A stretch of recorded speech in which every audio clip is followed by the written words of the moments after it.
Livro de Tiago, capítulo 1. Apresentação e saudação. Tiago, servo de Deus e do Senhor Jesus Cristo. Às 12 tribos dispersas entre as nações. Saudações. Nota de rodapé 1. Tiago é o irmão mais velho de Jesus Cristo e líder da igreja em Jerusalém. Mateus 13, versículo 55, João 7, do versículo 2 até o versículo 5, Atos 15, 13. Não deve ser confundido com o apóstolo Tiago, pois este morreu muito cedo para ter escrito essa carta, em 44 depois de Cristo. Paulo, após ter se convertido, em sua primeira visita a Jerusalém, conheceu Tiago e passou a considerá-lo apóstolo e coluna da igreja.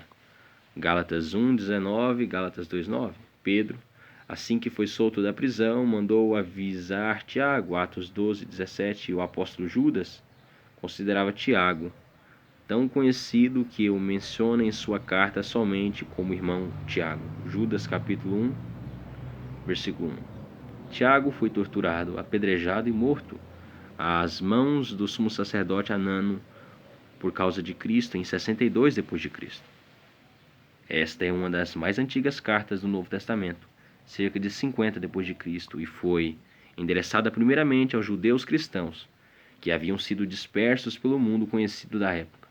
Tiago usa a expressão hebraica Kurios Sabaoth, que significa Senhor dos Exércitos, para se referir ao título de Deus conhecido pelos judeus.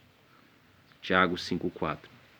Usa também outra expressão hebraica, traduzida para o grego como sinagoga, que significa assembleia, para referir-se à igreja como reunião dos membros do corpo de Cristo. Tiago 2:2.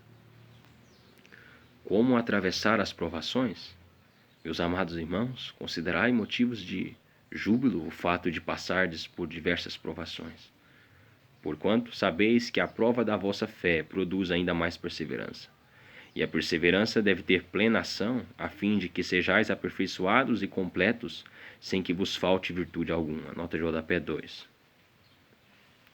Assim como o ser humano nasce e se desenvolve à medida que aprende a viver mediante a superação de dificuldades, da mesma forma, ao nascermos espiritualmente pela fé em Cristo, é necessário que passemos por várias provações, a fim de que essa fé seja aperfeiçoada e aprendamos a viver de forma madura, dirigidos pelo Espírito de Deus. 1 Pedro 1, versículo 6 até o versículo 9, Romanos 5, versículo 3 até o versículo 5. A expressão grega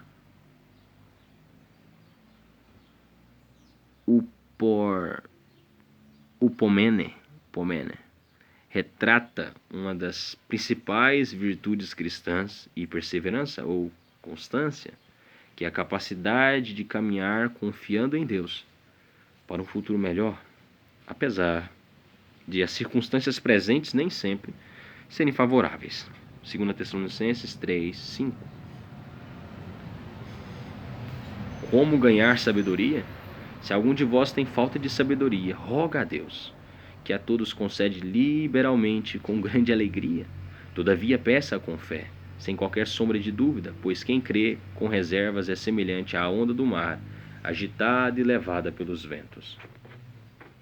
Não imagine tal pessoa que assim receberá coisa alguma do Senhor, pois é vacilante e inconstante em todos os seus caminhos. Nota de rodapé 3. De todas as virtudes que podemos pedir ao Senhor, uma das mais importantes é a sabedoria, a capacidade de enfrentar as provações com um tipo especial de alegria, somente produzida pela fé no amor e no poder de Cristo, em associação ao consolo produzido pelo Espírito Santo, que é a certeza de que Deus está operando. Provérbios 1, versículo 2 ao 4, Provérbios 2, versículo 10 ao 15, Provérbios 4, versículo 5 ao 9, Tiago 4, versículo 5 ao 9, acho que é Provérbios também, né? Provérbios 4, versículo 5 ao 9, Provérbios 9, do versículo 10 ao 12. Quem crê, duvidando, não caminha para um porto seguro, mas vaga como as ondas do mar. Efésios 4, 14. Tudo passa e passa depressa. Contudo, o irmão de condição humilde deve gloriar-se em sua dignidade. O irmão rico deve orgulhar-se em sua pequenez, pois ele também passará como a erva do campo. Porque o sol se levanta com o seu calor intenso e seca a planta. Cai, então, a sua flor e toda a sua beleza e glória desvanecem. Da mesma forma, o rico definhará em meio a seus muitos compromissos. Nota J.P. 4.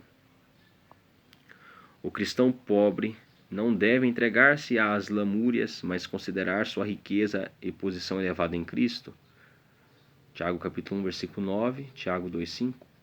O cristão que desfruta de uma condição socioeconômica mais privilegiada, ou mesmo o que é rico, deve reconhecer sua insignificância e carência de Deus, seguindo a Jesus com humildade. Versículo 10 do capítulo 1 de Tiago, Mateus 6,30.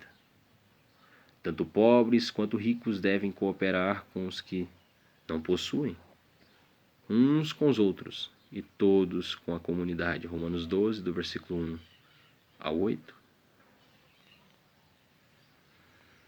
Provação e tentação se diferem. Feliz a pessoa que persevera na provação, porquanto após ter sido aprovada, receberá o prêmio da coroa da vida, que Deus prometeu aos que o amam. Nota J.P. 5. Tiago, assim como os outros autores do Novo Testamento, usa a figura da coroa de folhas, literalmente em grego, grinalda, símbolo da vitória perfeita, que era colocada sobre a cabeça dos vencedores olímpicos ou dos militares que se destacavam nas batalhas. Mateus capítulo 5, versículo 3 ao 12, Filipenses 4, 1, Apocalipse 1, 3, Apocalipse 2, 10, 2 Timóteo 4, 8, 1 Pedro 5, 4. Entretanto, ninguém, ao ser tentado,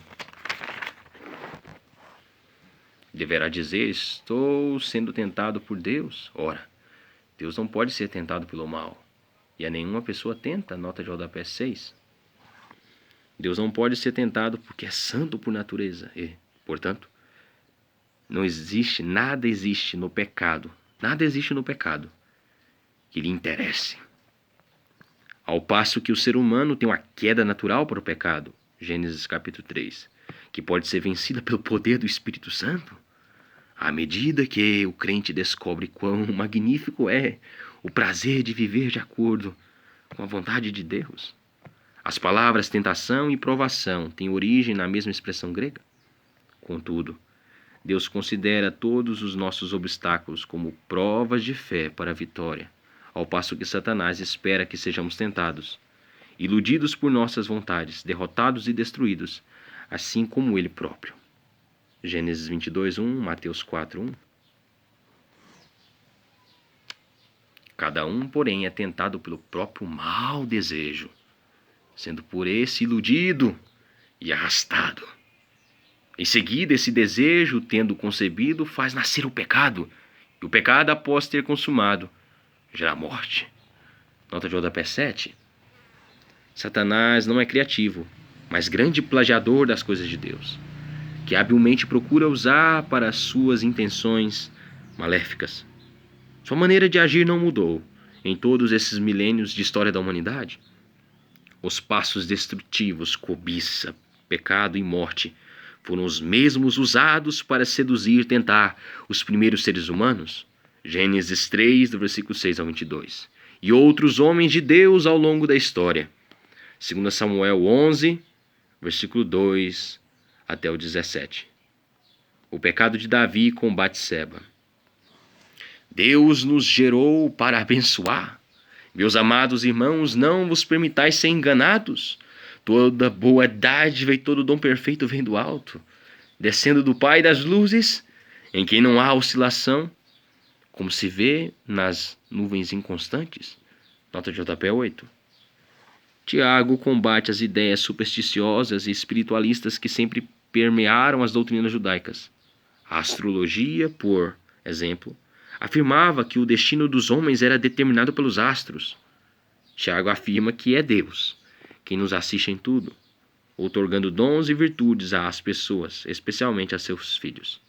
Deus, diferentemente dos corpos celestes e dos fenômenos atmosféricos, é uma pessoa imutável.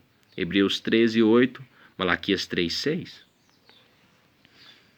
De acordo com a sua vontade, ele nos gerou pela palavra da verdade, a fim de sermos como que os primeiros frutos de toda a sua criação. Nota de J.P. 9. O maior e mais importante dos dons é a regeneração produzida pelo Evangelho, Jesus Cristo. Assim como os primeiros frutos de uma colheita indicavam a qualidade da safra, os primeiros cristãos representavam que muitos haveriam de ser salvos até a iminente volta do Senhor. Levíticos 23, do versículo 9 ao 14, João 3, do versículo 3 ao 8, Colossenses 1, 5, 1 Pedro 1, versículo 22, versículo 23. Como viver a palavra de Deus? Assim, meus queridos irmãos, tende esses princípios em mente. Toda pessoa deve estar pronta para ouvir, mas tardio para falar e lento para se irar. Porque a ira do ser humano não é capaz de produzir a justiça de Deus. Portanto, livrando-vos de todo tipo de impureza moral e aparência de maldade. Aparência de maldade. Recebei humildemente a palavra em vós implantada, a qual é poderosa para salvar a vossa vida. Sede praticantes da palavra e não simplesmente ouvintes, iludindo a vós mesmos. Portanto, se alguém é ouvinte da palavra e não praticante, é semelhante a um homem que contempla o próprio rosto no espelho e, depois de admirar a si mesmo, sai e logo se esquece da sua aparência.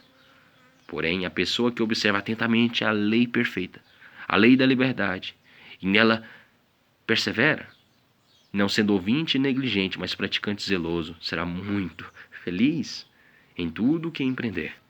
Nota de rodapé 10. O pecado escraviza e avilta o ser humano. A salvação em Cristo e obediência voluntária à lei moral da palavra de Deus proporciona ao crente a jubilosa liberdade de se tornar a pessoa que Deus planejou para desfrutar da sua amizade e do seu reino. Salmos 19, versículo 7, Romanos 8, versículo 2, Tiago 2, versículo 12. Se alguém se considera religioso, mas não refreia sua língua, engana-se a si mesmo. Sua espiritualidade não tem valor real algum. A religião que Deus, o nosso Pai, aceita como sincera e imaculada é esta: cuidar dos órfãos e das viúvas em suas dificuldades e, especialmente, não se deixar corromper pelas filosofias mundanas. Nota de rodapé 11. Desde a queda, Gênesis 3, a humanidade vive um estado de rebelião contra Deus, que se intensifica a cada século. Apesar de todos os aparentes movimentos religiosos observados em todo o mundo, os crentes são incentivados a perseverar na verdade e na simplicidade do Evangelho, a fim de não serem seduzidos por falsas religiosidades. Jeremias capítulo 22, versículo 16. 1 João capítulo 2, versículo 15. Fé e tudo, só lhe deu glória e, se Deus quiser, amanhã capítulo 2 de Tiago. Tenha todos um ótimo dia. Deus é bom.